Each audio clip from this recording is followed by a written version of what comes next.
You have avoided twice spelling out consequences. You've hinted that there would be from the international community if they continue to violate, you said violate these norms. You seem to hint that there are human rights violations taking place. I'm not hinting. I think that when a young woman gets shot on the street, when she gets out of her car, that's a problem. Then why won't you spell out the consequences that the Iranian... Because I think, Chuck, that we don't know yet how this thing is going to play out. I know everybody here is on a 24-hour news cycle. I'm not. Okay. But shouldn't the Chuck, world I answered the question, Chuck, which is that we don't yet know how this is going to play out. For more on how we think this might possibly play out, let's turn now to our own political analyst, Howard Fineman, senior Washington correspondent for Newsweek magazine. Howard, good evening. Good evening, Keith. For all of our domestic catfighting about this, is it not pretty clear, if you listen to what's actually happening from Iran and you listen to what Obama said today, that Obama and Mousavi are on the same page? I mean, clearly the Iranians have changed there towards a strategy of trying to maintain some sort of longer-term dissent rather than have some sort of quick, violent exchange at the barricades.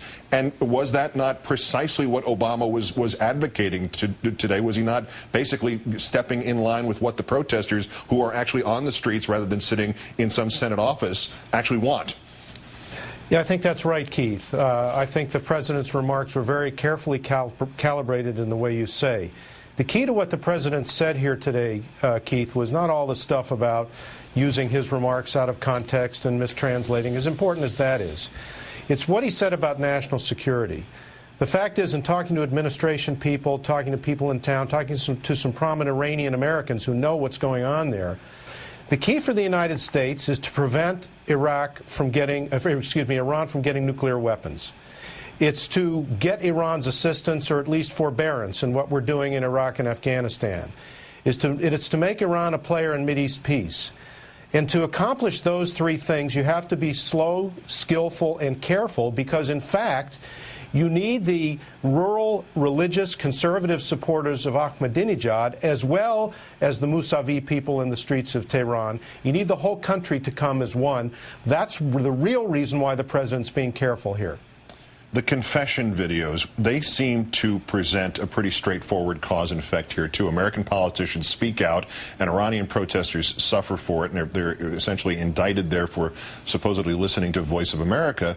Yet Mr. McCain tonight said, I'm on the side of the Iranian people, and I'm on the right side of history, and I'm not going to walk on the other side of the street while people are being killed and beaten in the streets of Iran. What does he want? Should we be invading? Should we be repeating Iraq? Should we try to save Iran? And, oh, by the way, there'll be 1 million Iranian civilian casualties? Or should we just, yell, don't tread on me, and give more authenticity to the paranoia in the government there that the West is about to attack us?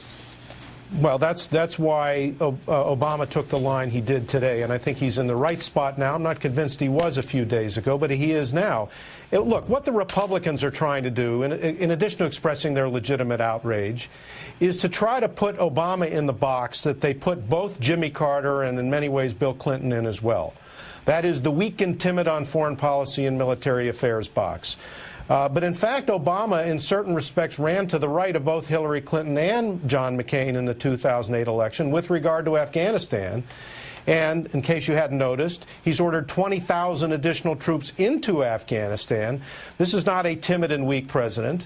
This on military matters. This is a president who thinks he has a game plan that's military and strategic, and it includes trying somehow to rope all of Iran into behaving as a civilized country.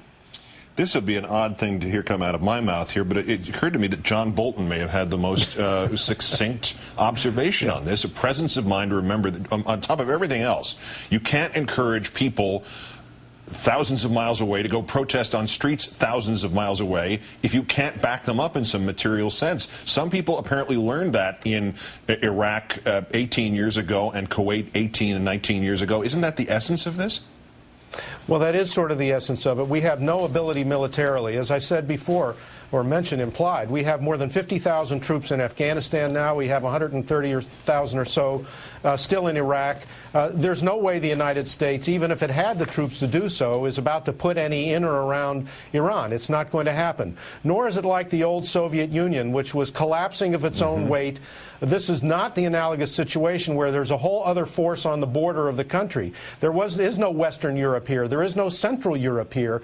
The analogy with the old Soviet Union doesn't hold. This is an entirely different situation, and you can't talk them into oblivion. Howard Fineman of Newsweek and MSNBC, as always. Howard, great thanks.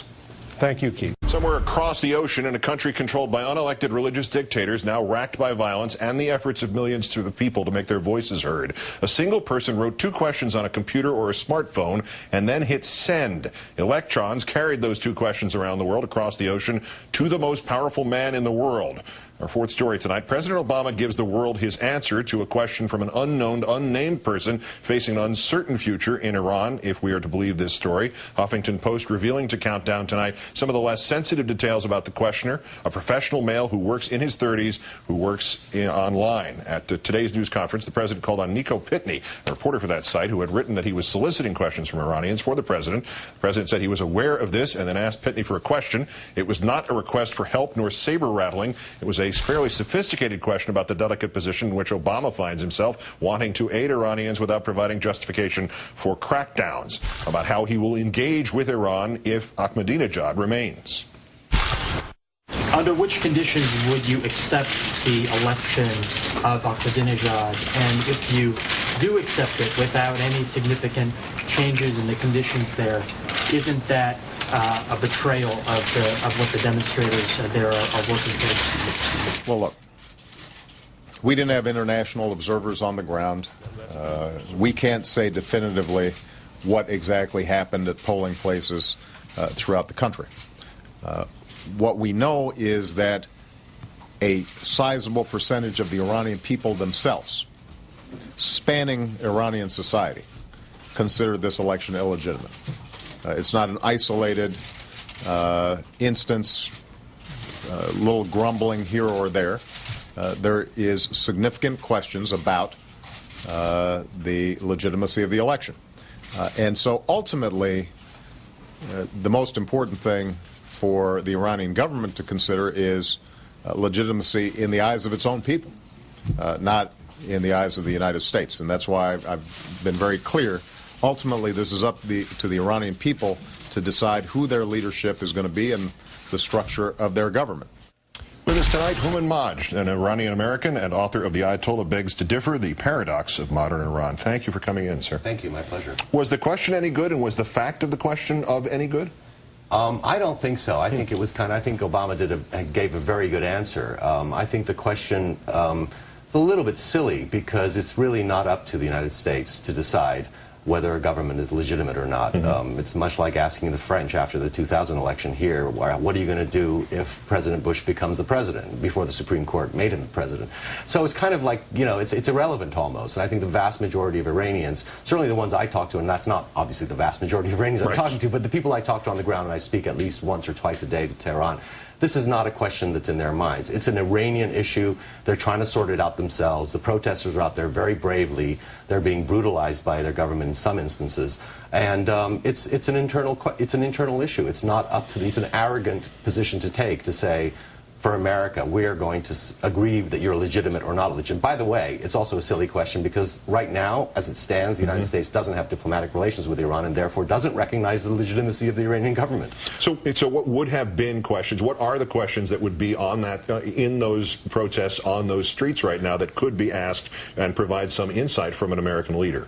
Well, I think that the questions are, for most Iranians who are on the streets right now, that we know who are on the streets, and that obviously the numbers are dwindling as every day that goes by, but for a lot of those people who are still on the streets, or the people who shout Allahu Akbar every night on the rooftops, or even on the streets now, as well as the rooftops at night, where they have some anonymity, for those people it's just for the rest of the world to be aware. It's not so much that they want help. They certainly don't want America to send in the troops. They certainly don't want any interference. For starters, the Iranian government is already very paranoid about this being a velvet revolution being instigated by the CIA, the $75 million that the United States has for regime change. There are CIA agents around Iran, in Afghanistan, in Iraq. Are they crossing the border? Are they paying Iranians off? Are there agents inside Iran? There's all these questions, and with a very bad and long history of relations between the United States and Iran, it's certainly not helpful for the United States to add fuel to the fire and allow the Iranian government to make those charges stick with the Iranian people. The way they tried to make that charge stick are these sort of textbook Orwell stuff, these televised confessions that implicate the